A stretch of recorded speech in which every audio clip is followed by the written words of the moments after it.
Hello! Welcome to episode 16 of We Have Issues. I'm Anthony. And I am Stevie Wildcard. And every week, Stevie Wildcard and I get together and we talk about our latest attempt to bring something interesting and weird and comic booky into the world. This time, it happens to be a semi-autobiographical graphic novel musical. And so far, it's going pretty well. Steve and I have been doing a lot of work toward this. I'm almost completely finished with the writing.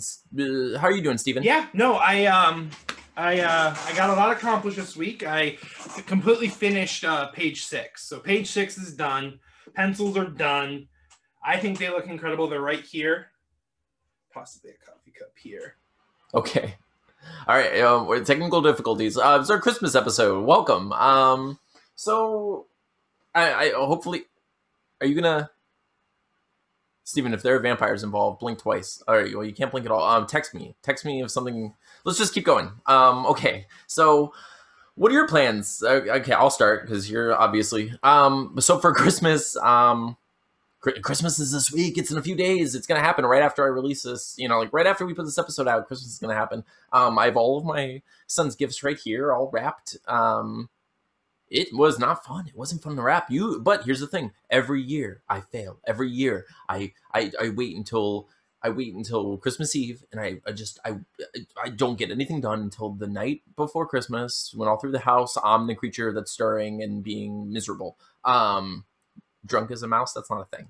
I shouldn't. Okay. But anyway, so I always wait till Christmas Eve. This year, I did it. You want to know why I did it? Because I was distracting myself. I was procrastinating with the best of them, and I was like, how can I excuse not getting my writing done? Probably if I go through some Christmas jive. Well, that being said, I did do my writing this week. I did some writing. Similar to last week, I did okay. I wrote a few things that I really like, but not enough to really satiate that, the thirst, the thing that would make me feel like I really succeeded in a way that's worth sharing with the world. How'd you do this week, Steven? Steve. Okay. Whew. Okay, so I don't know how we're gonna do this. This is gonna be an interesting episode because obviously something's going on with Steven. I know what we can do. Maybe I'm gonna make Steven a little more festive. Okay. But look, okay, so I've been watching a lot of Christmas movies. I don't know about anyone else.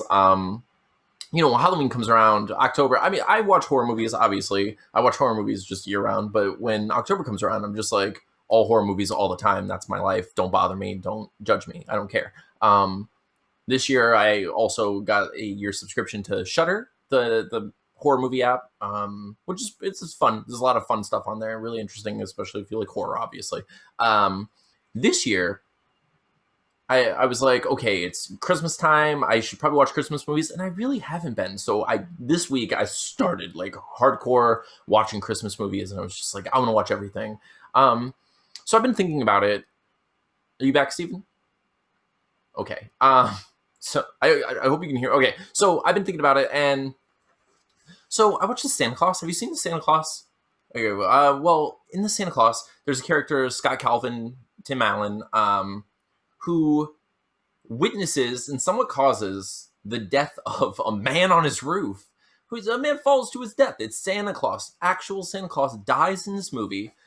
And this random man, replaces him just because he happens to be, I don't know, his murderer? I don't know if that's the situation. If you murder Santa Claus, you can become him. It's like you take the crown and you put it on your face, and that's not how crowns work. But anyway, so you take upon the mantle of Santa Claus and you become Santa Claus. So he goes to the North Pole, and then we learn in the second Santa Claus movie that he needs a wife, the Mrs. Claus.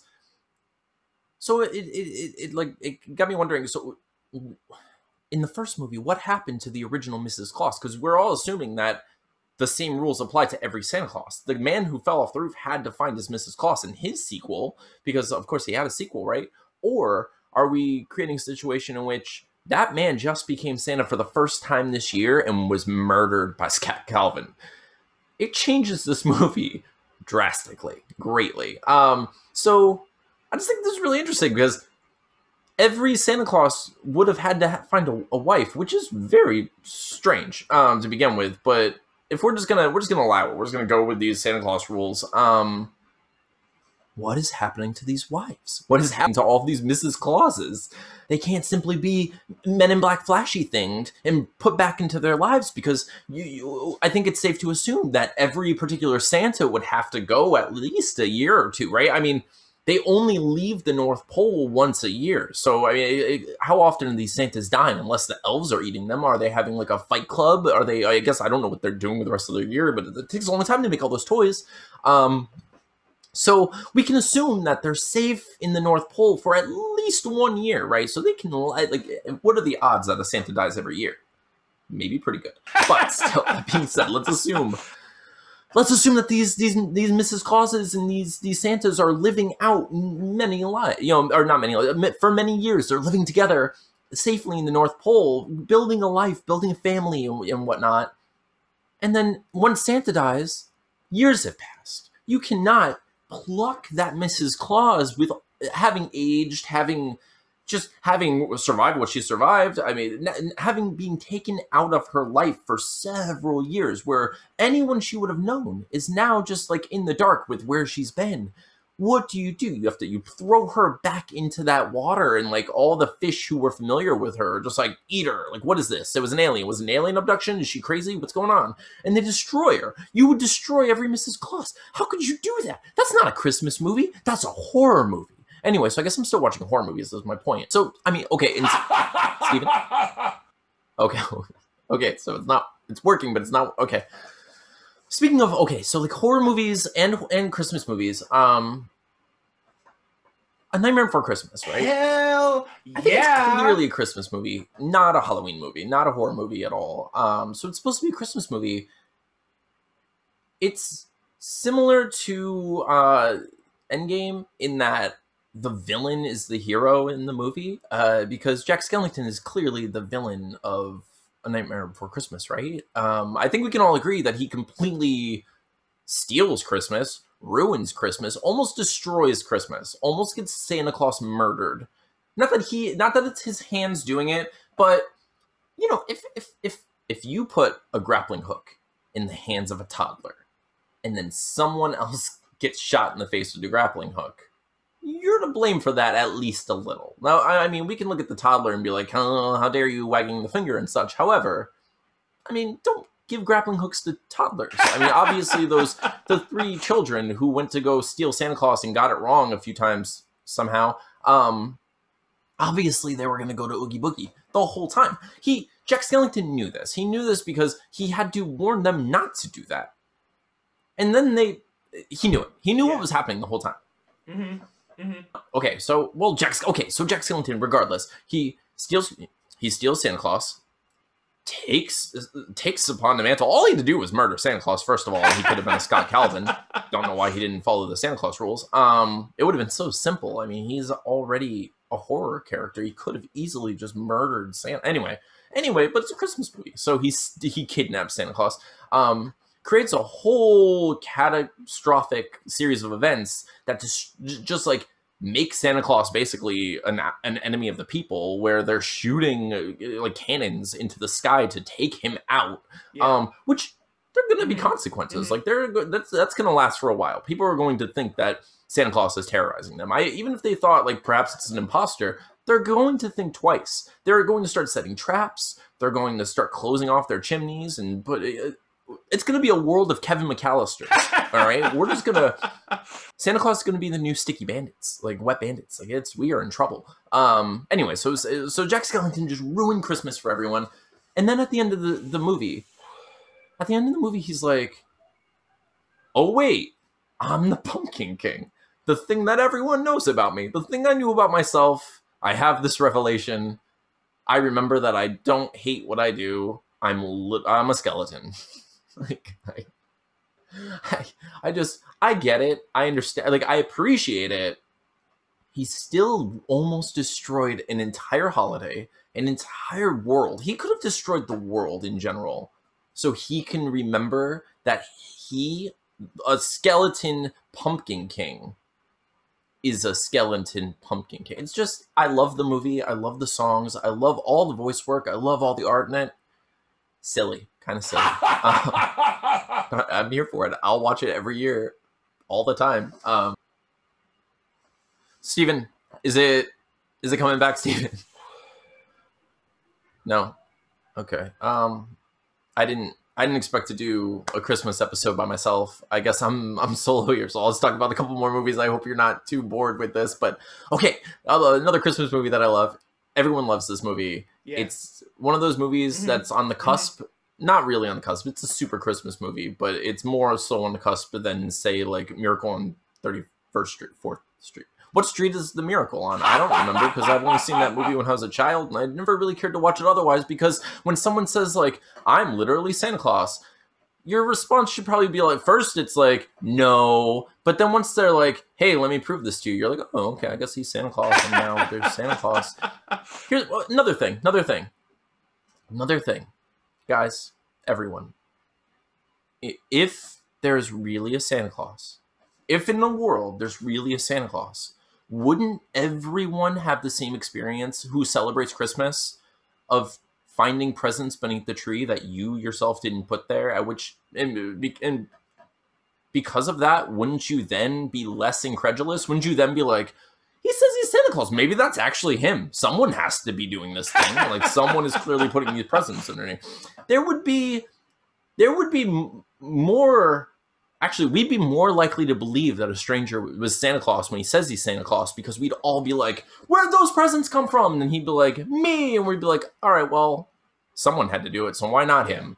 Anyway, I've only seen that movie. 42nd Street? No. It's some number. It's some number that kind of sounds, I don't know. I don't remember. I might have gotten it right already. I might have also gotten it wrong twice, because I think I said 3 numbers. Anyway, so this isn't one of those movies. This isn't one of those movies. This is, okay. Gremlins. I need to watch it. I can't believe I haven't watched it yet. Gremlins is a movie that posits a world in which one man, as far as we know, it could be, they could be everywhere. But as far as we know, one man has access to these creatures. One man has access to, first of all, the cutest little thing in the whole universe. Second, I know this is going to be a little controversial, and we don't talk about social subjects on our podcast, so I apologize in advance, but he has the means to cure world hunger, to solve it. He can solve world hunger. Not only world hunger, I mean, and yes, I'm suggesting that we eat Mogwai. Now, I don't even eat meat. However, if Mogwai are on the table, although they're adorable, obviously super intelligent, to an extent, I'm gonna say let's eat those Mogwai. I'm just saying, if they can reproduce with a drop of water, one drop of water, and you suddenly think about how much water it takes to get one cow, everyone. One cow, okay? It's we are devastating.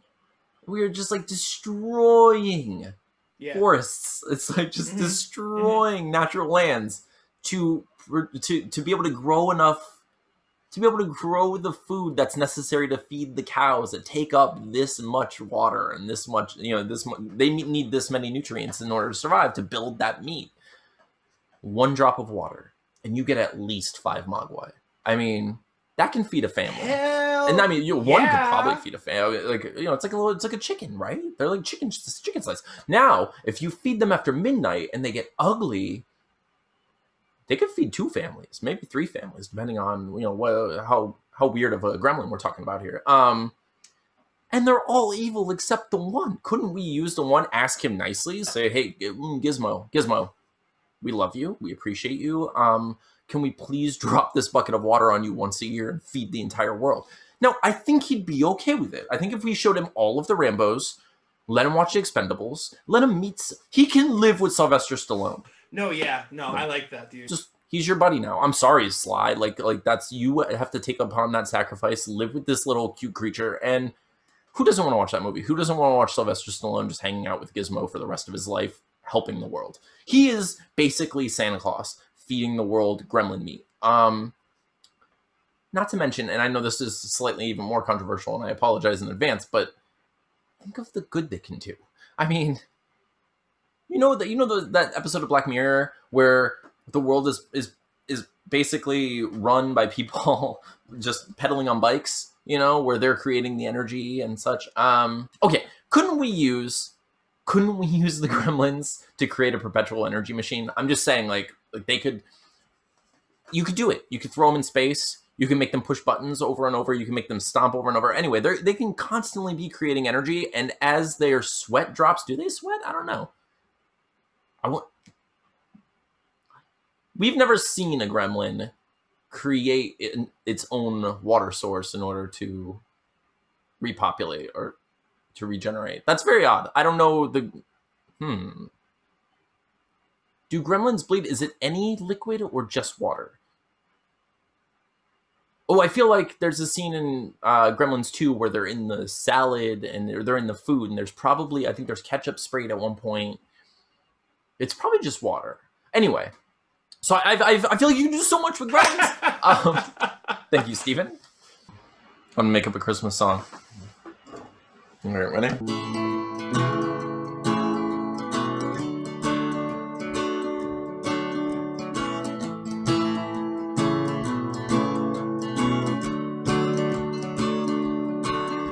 You've heard of Rudolph, you've heard of Frosty. Well, I am here and you know I'm saucy, cause I'm the best Christmas character ever.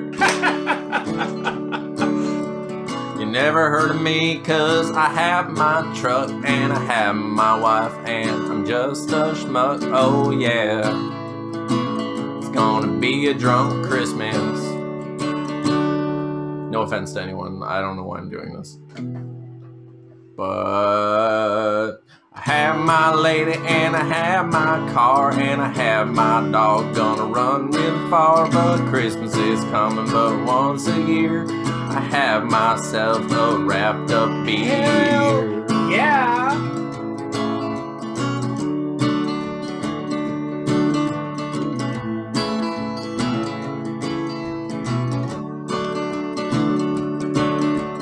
Accidentally hit Santa's sleigh. I didn't mean to get in the way. I'm drunk as hell and I shouldn't be driving, but I'm here, he's not surviving.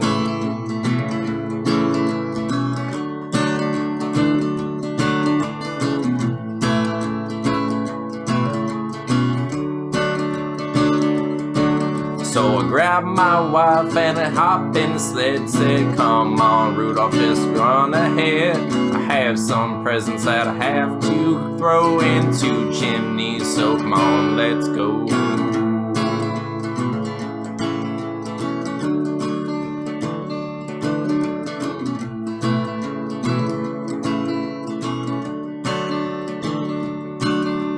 I guess I'm Santa now. I already have my Mrs. Claus somehow. Yes, that's the end of this story, and it's really happy for her and me. I don't know what happened to the other guy. The reindeer don't seem to care, they just fly. I guess we should talk about what happens when he gets back to the North Pole, right?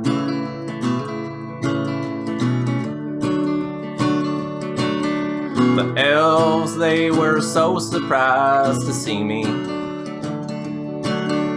And then they said, hey man, what's the dealie? I had to explain that I hit their boss, and they said, that's okay, Santa Hoss. Okay, I don't think anyone wants to hear me sing 3 hours of improvised Christmas country songs. Yeah. I don't know. I'm gonna edit some of it together. This is gonna be something. Steven, what did you think? Hell yeah! Steven, thank you all for listening. We really appreciate it. Happy holidays, Merry Christmas, Happy Hanukkah. You're all the best. We appreciate you for listening and everything that you do for us. Steven, you have anything to say? Steven was sick this week, and we didn't want to skip a week, so we just thought we'd try to do something. I don't know how it's going to turn out. We'll see. Thank you all for being here and entertaining this silliness. I hope you enjoyed some of it. I'll let you know what happens with this situation next week, which hopefully Steven will be back because obviously we need him. I need him desperately. We had issues this week. My plan for next week is to write as much as possible. This week's Christmas. Obviously, I'm not going to get as much done. But I finished all my presents and such, so I'm going to try my best. I'm going to give Steven a hard time about not doing, this. Other than that, I'm really glad that anyone listens to this or watches this. If you're only listening to this, we do have a podcast, video podcast on YouTube. It's youtube.com/wehaveissuespodcast. You can also contact us on Facebook at facebook.com/groups/wehaveissuespodcast. We're also on Twitter at twitter.com/wehaveissuespod. We would love to answer all of your questions, talk to you there, just become friends, be buddies. I guess Twitter is for making friends. So I'll see you there. Thank you all for listening. Happy holidays. We'll see you before the new year, hopefully, and probably come up with some resolutions. If you have any questions for us, let us know. Thank you all for listening. Steven, any last words? Hell yeah! Well, I'm Anthony. I'm Stevie Wildcard. And this has been We Have Issues. Thank you.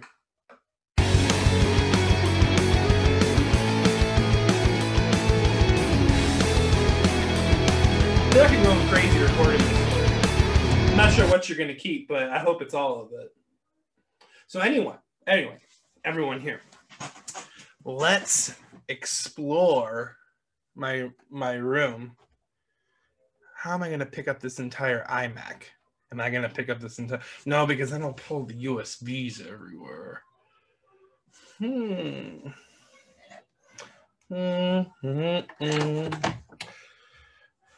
I don't think I can do it, guys. I'm going to be honest with you.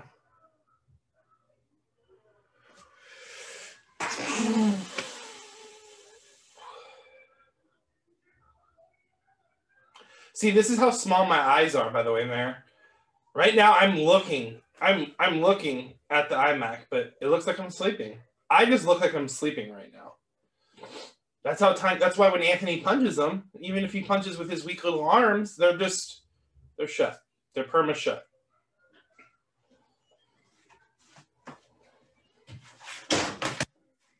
Here. Thank you, baby. You want to say hi? Hi. Hi. What's your name? JC, is that your name? Mm-hmm. And you have clothes on. Yeah. So I can go so Mom can get my applesauce. Oh, yeah? What did you go and buy for Daddy for Christmas at the store? Iron Man. You bought me Iron Man? Yeah. Really? Yeah. I'm not supposed to know that, though, am I? No.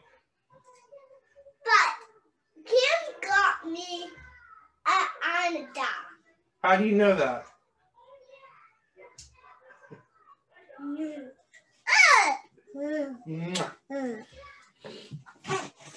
Have a wonderful day. Good luck, Anthony. Good luck editing this mess. What else can I talk about for you really quick? Small amount of peas. Yeah, so next week, what I plan on getting done. Well, let's see. This week is Christmas. But I will have a little extra time off. So next week, I do really want to, I want to try to push through 2 pages. And like I told you, I actually want to try to push through like at least 3 pages a week. As much as I do love this project is amazing. And I'm really loving like the artist it's bringing out in me. I want to move on to some of our cooler stuff. I want to try other like forms. I want to maybe go with just like black and whites, maybe not penciling as much, maybe more inks. So I'm excited to like wrap this project up and like present it and then move on to the next one. So yeah, I plan on trying to pump out maybe 3 pages a week. If I can do that, we should have the whole issue done by the time March 4th comes around. So, but all right, everybody, have a good one.